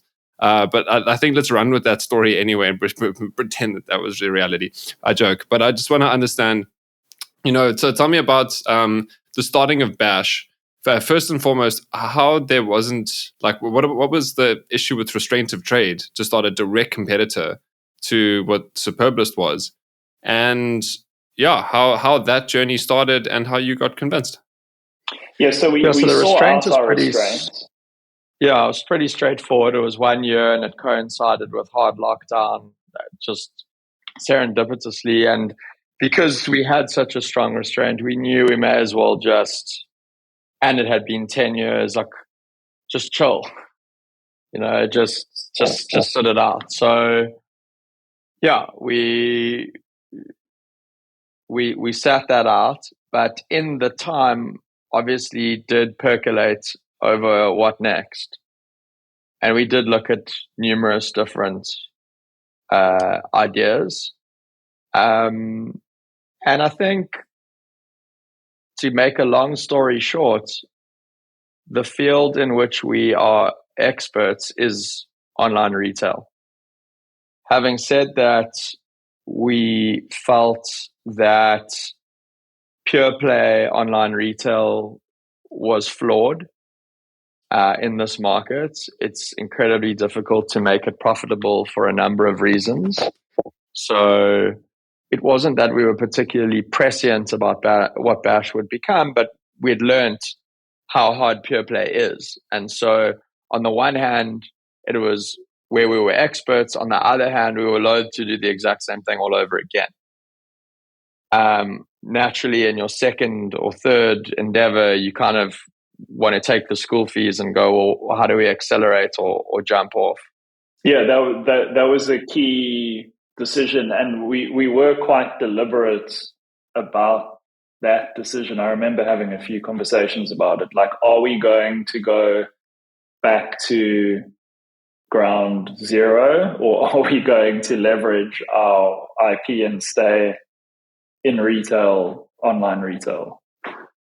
Well, it obviously coincided with what was going on in the world. And what was going on in the world was that we'd been evangelical about online for years. But the reality is it was, less than 5% of total retail in South Africa. And we've been evangelizing like it's going to come, the whole world's going to change. But of course it didn't. It was really a handful of pure players. And for the most part in South Africa, retail continued in brick and mortar. And then COVID happened and malls were locked down and people were scared to go anywhere. And there was obviously this massive tailwind, transformative tailwind to pushing e-commerce and e-commerce awareness.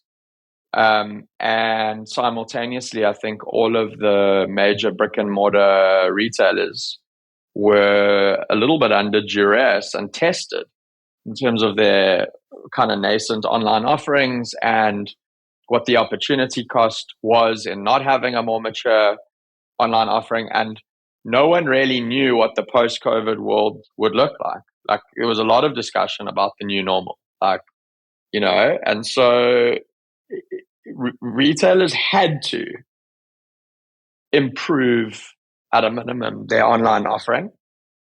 And so the timing obviously was right as well for us, where we happened to be on the market at a time when retailers happened to have come alive to online retail like never before.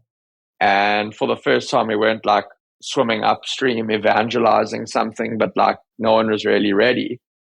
And yeah, frankly, got a lot of opportunities thrown our way purely off the timing. I mean, almost all major retailers were interested. But with TFG in particular, we had spoken about it at Superbalist before. We're like, if these guys put everything together, because the way TFG was operating was, it's like it's a group, but it's actually federated in the way it runs. It's got 20 or so brands. Each brand has an MD and largely runs its own independent strategy by design with a few shared head office functions. But coming from a Superbalist or a Takealot group background, we're kind of like put it all together on a platform and you scale and customer wants everything in their basket and whatever else. And we'd always looked across the channel and gone, in our Superbalist days, if TFG ever did do that, we'd be in trouble we're lucky they haven't figured that out. So we're competing with 20 tiny non-event websites. But if they got a bit smarter, put it all together and built an app, we'd probably be in trouble. And serendipitously, someone at arm's length to us worked at TFG, knew that we'd left Superbalist, and said, we think you should meet the C-suite. And we weren't interested at all.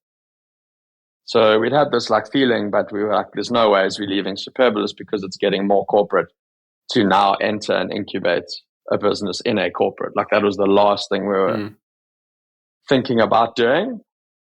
But as I mentioned, there was still kind of like this pull going, but at the same time, we don't want to start something from scratch and subscale because we've done that and it's not as romantic as it sounds.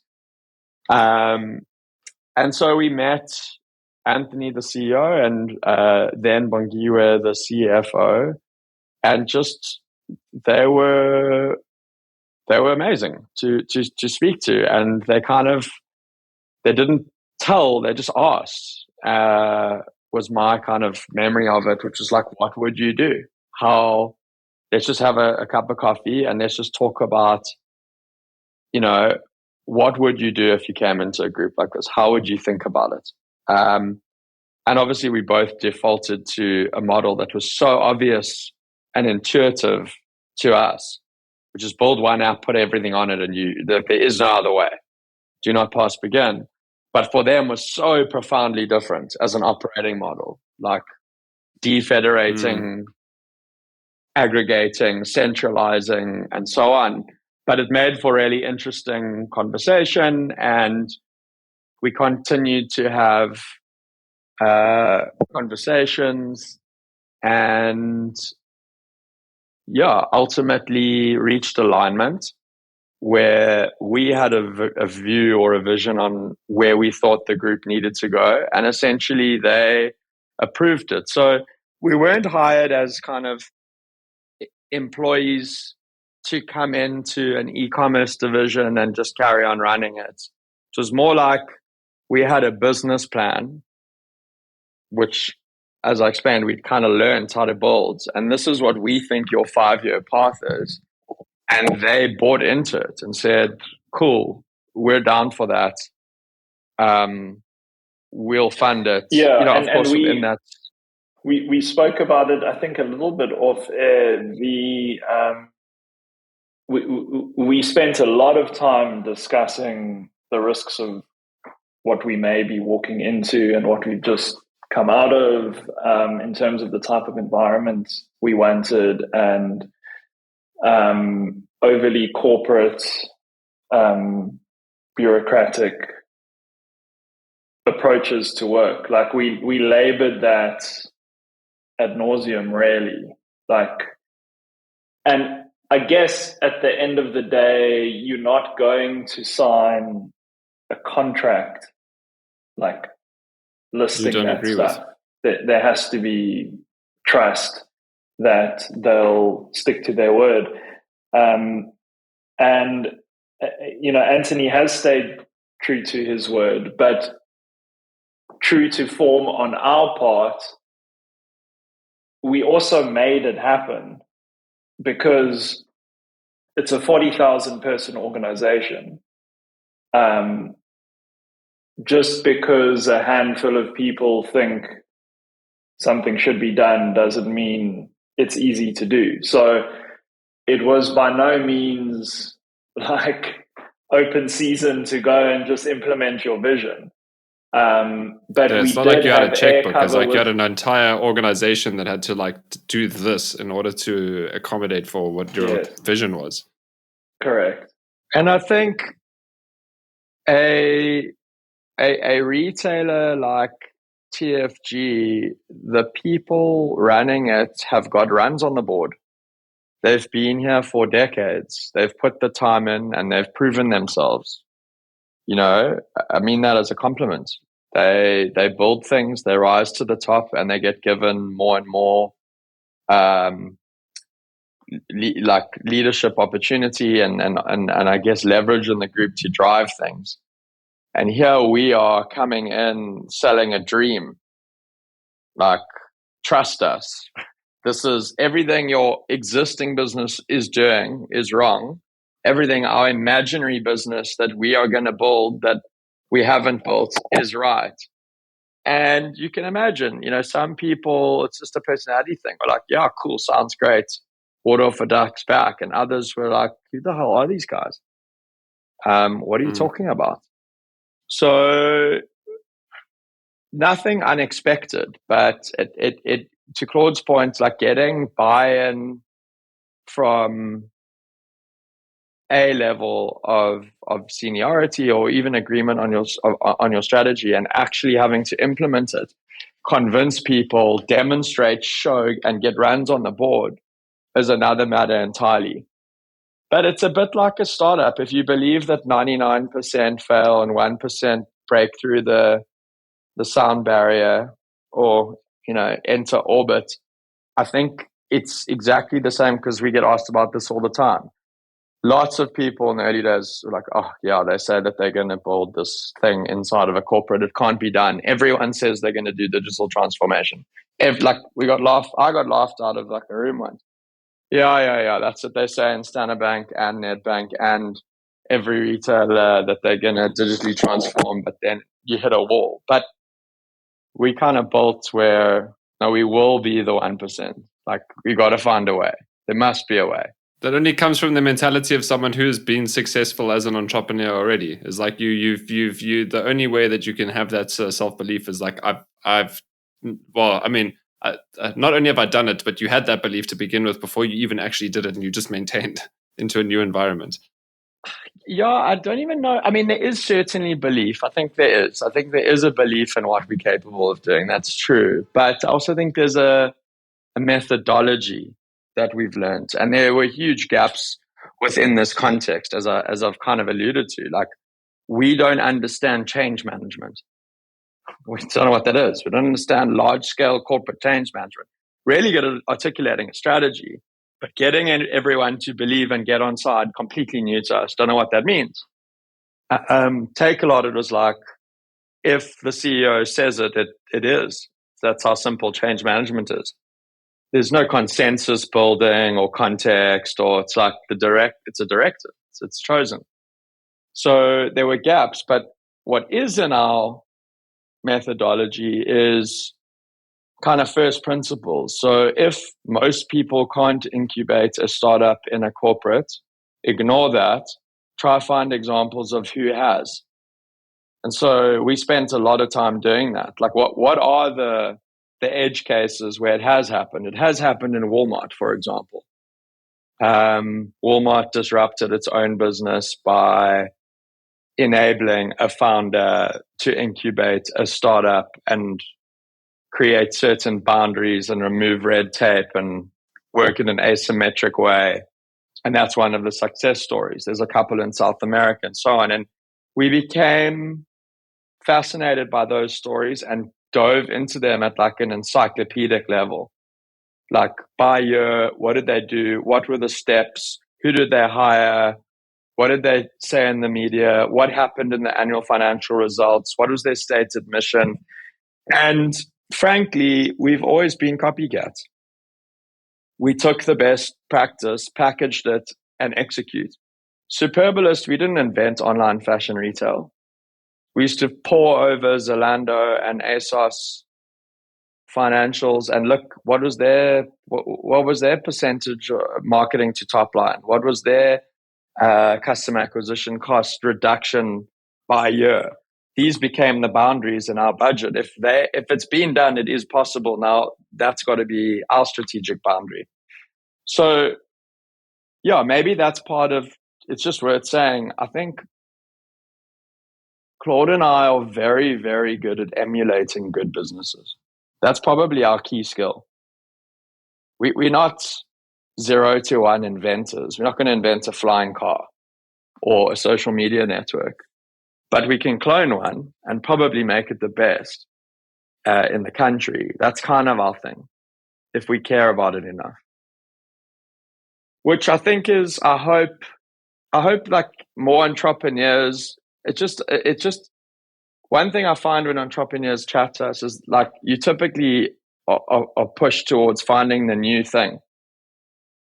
And I think not enough people are encouraged to emulate something successful really, really well. That's a good point.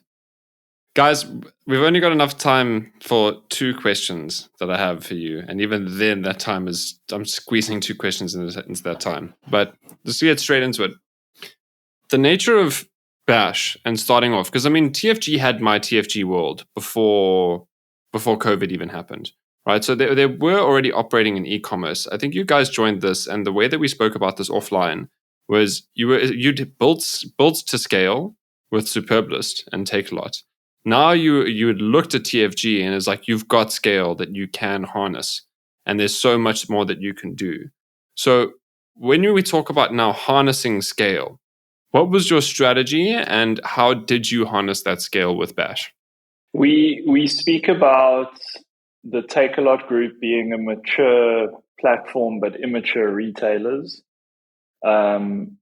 And when we were there, and TFG being a mature retailer with an immature platform. So we focused on app mobile first for starters.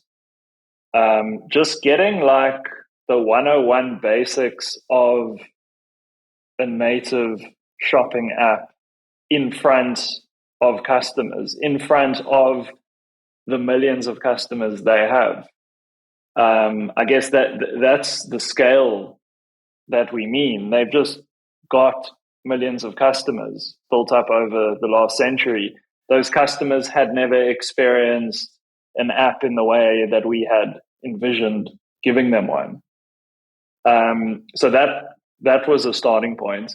And then combining all these products group-wide, like the 800-pound gorilla being the group with all these brands and these tens of thousands of SKUs on one app, as opposed to 15 individual properties together with my TFG world, which was the 16. So put all the product in one place, make it safe and easy to use, and offer credit, and the rest kind of took care of itself in the V1. In the Superbalist world, you didn't have that like fire hose of demand that had been built up over decades, the brand equity. So I guess that was kind of the thinking. So is more the points of how do we take our existing customer base and essentially incorporate them into a more tech-driven approach towards buying, not only in terms of shifting their behavior, but getting existing customers to buy more at their convenience on their device? Yeah, I think it was just like table stakes in my mind. It's like the group wasn't even it wasn't yet taking advantage of like the median digital opportunity, like the average digital opportunity in the country. Here's a simple example. We arrived and 85% plus of the traffic was mobile. But their mobile strategy was basically non-existent. Now, we knew from a previous life that your native app conversion rate is 2x at a minimum your web conversion rate. So when Claude talks about 101, we were like, by doing nothing differently, just put this product in front of the existing users, you will double revenue because conversion rate of platform B is double platform A. We just have that IP. So then you can just put that into your model. I talked about the thesis. We were like, we believe if we build an app and put it in front of the current quantum of traffic, we'll double conversion rate and therefore double revenue, for example. That was just 101 for us. Next, what else is broken in the chain? Okay, we've looked at your basket composition of each individual site, and because you shop Markham separately to Fashini, your items per order are 1.1, and therefore your basket size is 450 Rand. but your logistics cost is half of that. We were like, if you put all the sites on one platform, your basket size will treble for the same delivery cost, and a material number of your orders will be profitable overnight. They just will be. So that first step of just like aggregate and platform, we could just see straight away the inefficiencies in the current federated platform, and that was pretty simple for us to like have high conviction that we'd be right. But at a more like meta level, what's exciting for us in this opportunity, so exciting, is to build a platform. So e-commerce is just the engine room. If you look at any major platform, Uber, Alibaba, Tencent, Apple, they all start with some demand side scale. Tencent starts with WeChat, which is social media. Alibaba started with e-commerce. Uber started with taxis. But over time, it's just scale. It's just users buying a service where they have an advantage. But over time, they just start to actually trend to a similar place. They all start selling media. They all start doing e-commerce. They all start doing VAS and so on. And we just thought, wow, what you have in TFG is demand side scale and supply side scale. You've got inventory and you've got customers. Step 101, just make it profitable. And there's no reason it can't be given the scale. And if you can make it profitable, then the fun begins, because then you can start becoming a platform beyond e-commerce. We're not building an e-commerce business. E-commerce is just the engine room to tie it all together. We've built out a mobile POS for stores, as an example. We're moving into financial services as an example. And so that's kind of where the building and the joy is now coming. We had to like bank the e-com win, but where we're really going with this thing is a platform business. So guys, obviously, thank you so much for being on the show. It's been awesome to hear the stories and to get some real practical insight into how e-commerce works and how, some of the best strategies don't have to be highly sophisticated. I think there's a lot of complexity in the execution, but the intention that you had and the plan that you had was relatively quite simple with Bash. So thank you for sharing the story. And yeah, I just want to know what would you say the next? Well, I want to say I'm so used to speaking to founders that operate in 6-month cycles, but I guess now you've got 5-year plans. So I guess I'm just going to open the question as like, what does the future look like for Luke, Claude, and Bash? Yeah, I think we are moving. We saw the e-com opportunity as like the entry point, and whilst we haven't like fully achieved that, we've taken significant bites out of it, and that continues in certain divisions and some teams as like an evergreen opportunity to create world-class e-com experiences for customers. That's still 5 to 10% of the opportunity in South Africa, where Luke and I are spending a lot of our time together with a lot of our teams is now on the 90%. So we have a mission to leverage the power of technology and exceptional individuals to transform SA retail. So technology, individuals, and retail are like the 3 points of the triangle. And we've only really touched the surface on retail because we've been in e-commerce. So it's about the 90%, it's about omni-channel, it's about in-store. Luke mentioned POS technology that we're working on. We've also rolled out Endless Aisle to 200 stores, and we're going to increase that to probably 600 by the end of this calendar year, allowing customers to shop and store employees to sell any products, regardless of whether they're in stock or not. We don't believe the bar is particularly high on a lot of this stuff in South Africa. There are pockets of excellence, and don't want to sound arrogant, and also, the mission of transforming SA retail, like we don't take that lightly, because retail is like a super successful, proud industry in the country.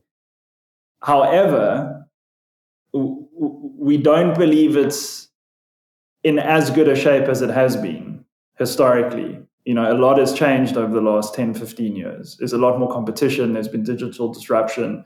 It's just different.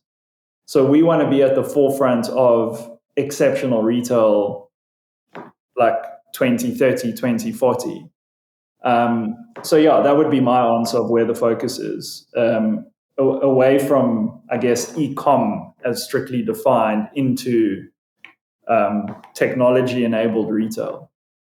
Not ambitious at all. I love to hear it. The way we're going to finish this off, like we do every episode, is, guys, what's the one question that I haven't asked you, that I should have asked you, that you'd like to answer now? Well, Claude mentioned the exceptional people thing. And I think I mentioned earlier that we studied markets and businesses where retailers were able to transform, and tried to understand what they did well. And one of the markets we looked at was Brazil, which we found pretty fascinating. And in particular, omni-channel businesses that became omni-channel that were very traditional brick and mortar retailers historically, and could actually buck the trend and compete with the world's best pure players like Amazon, where in European or North American markets it was kind of deemed impossible. You'll never catch up, and you're doomed to die. And what was so fascinating about those markets, and we've come from the pure play world, was that the kind of first world Western view of e-commerce is somewhat predatory. It's kind of like stores are dead, they're useless, disrupt them. It's an old school, old form way of shopping. The sooner it ends, the better. It's inefficient, it's dumb, everything about it's bad. And if you take that like myopic view, you ignore the fact that even in the most penetrated markets, if you're 40% online, you're still 60% not online. So you're ignoring the fact that clearly, even in the most penetrated markets, it's stubbornly brick and mortar retail first. And why is that? There's a couple of reasons. Brazil turned it on its head. And if you speak to a Brazilian, they'll tell you that Amazon has pretty average service. And also, this is a company who has the most remarkable. Their vision is to be the most customer centric business in the world. And in Brazil, they're like, nah, their service is crap. And if you ask why, they say, well, they can't help you with anything. You've got to go online. The person you're speaking to doesn't know anything about the product. And it's because for us, pure play evangelists, it was basically a damage control and a troubleshooting department. Everything else was by design self-service. If you want to learn about a product, read about it, read the reviews, see the star ratings, and that's kind of seen as fun. So they took a view that they looked at it a different way, and they said there's a lot of shortcomings with online retail. You can't ask a human being about anything. You can't touch and feel and engage. Clearly, the majority in any market wants to continue to do that. And so what if we, instead of taking the view that we should disrupt our business by closing all of our stores and it's dead, how do we use digital to enable our stores and enable our staff members? So simple, just about every single major retailer in Brazil, every employee has the company app. Something so simple, around a lanyard. Walk in, hi, do you have this? It's not like, I don't know, let me dig around a stock room. 2 seconds, they do what a consumer can do. Search the product, see how many they have. And of course, the answer is yes, we have it somewhere. So the answer is not, I don't know, have you tried our other stores? It's yes, we have it, and we can get it to this store or to you in the next, 48 hours. And to many, many consumers, that's been transformative because they're intimidated to use a chatbot or search or the typical pure play methodologies of buying products or inquiring about product. It suits them to be served. It's a bit like, is pumping your own gas a feature or a bug? because in Europe, you pump your own gas. I think you'd prefer to have someone do it for you if you had the choice. And so Brazil's like, no, we can assist you, but give you all the power of digital. And you'll find that's a vastly superior customer proposition than do it yourself, actually. So we became quite fascinated with that market, and it's not, it's not trite. We really are empowering individuals in store to have superpowers through technology, make sales, find things. And we saw this, and it's quite a profound mission, and it's a beautiful mission, and it goes from a predatory, I mentioned, worldview of e-commerce killing stores to a benevolent worldview of e-commerce enabling stores. And there's more and more markets where that's not only successful, they have proven themselves to be vastly more profitable as a result. And we're doing that here. So that's the one side of exceptional individuals. It's leveraging employees in stores versus trying to make them obsolete. And then, of course, goes without saying, in our own organization, we try to hire the very best talent we can who are aligned to that mission, have high agency, have high autonomy, and share our vision and mission, and like just want to build amazing at scale disruptive product. So that's kind of the people piece you didn't ask me about. Yeah, and if I can just add to that, it ties a bit into what I said on the mission. The full mission is to leverage the power of technology and exceptional people to transform South African retail and create communities that prosper. So in a word, or in a shorter sentence, our mission is to create communities that prosper just through retail. Now,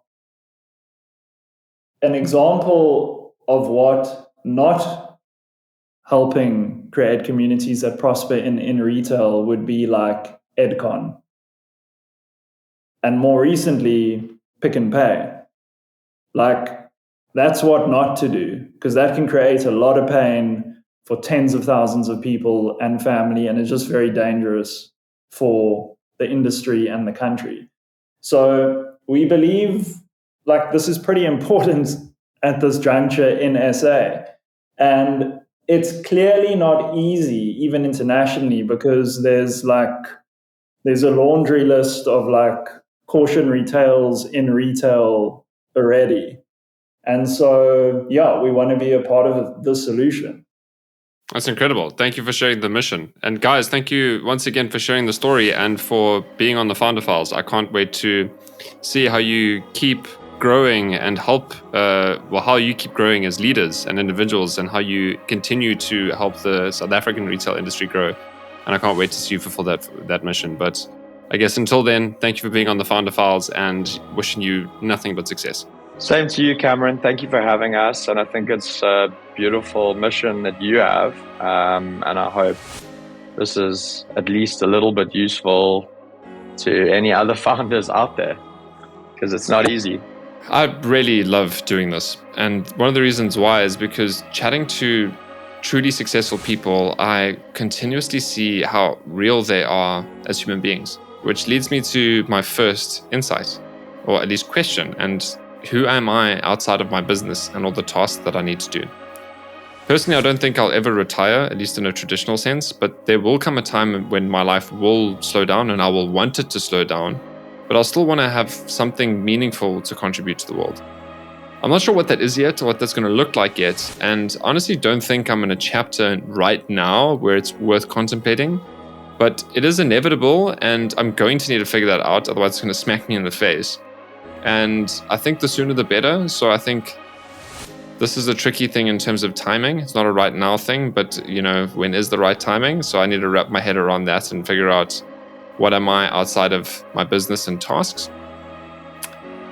But my second thought actually links to this, and that's the fact that we all need to actually grow up eventually. If we want to be successful and ambitious, there are skills we need to learn and behaviors we will need to change in order to function in a large business. That's simply not a matter of if, but when, if we're ambitious enough. And I need to question this maybe arrogant belief that entrepreneurship is great and corporate is boring, and integrate that into a more mature worldview of just being a competent leader. And third, as you grow, so does your scale. That's obvious, but it's interesting to observe how Luke and Claude are now thinking on the level of industry and not on the level of market.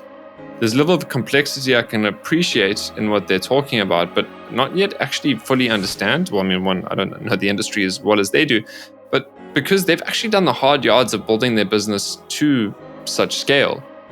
And again, it sounds obvious, but perspective shifts as things grow, and it's easy to look back and see the scale, but I think it's very hard to look forward and seeing the scale. For example, Luke having to shift his growth projection from 20% to 80%. And I think it just shows that it's very worthwhile to think through not only what it could be, but to really exceed our own expectations of what we think is possible for the future, because now that they have the scale to do that, that's how they're thinking. And that's it from me. Thank you for tuning in, and thank you for listening to the whole episode. I really do appreciate you. So please engage with me on LinkedIn, because I'd love to hear from you. Would love to get to know you and build a relationship and find out what else you want me to talk about here or who else you want me to speak to. But until the next episode, cheers.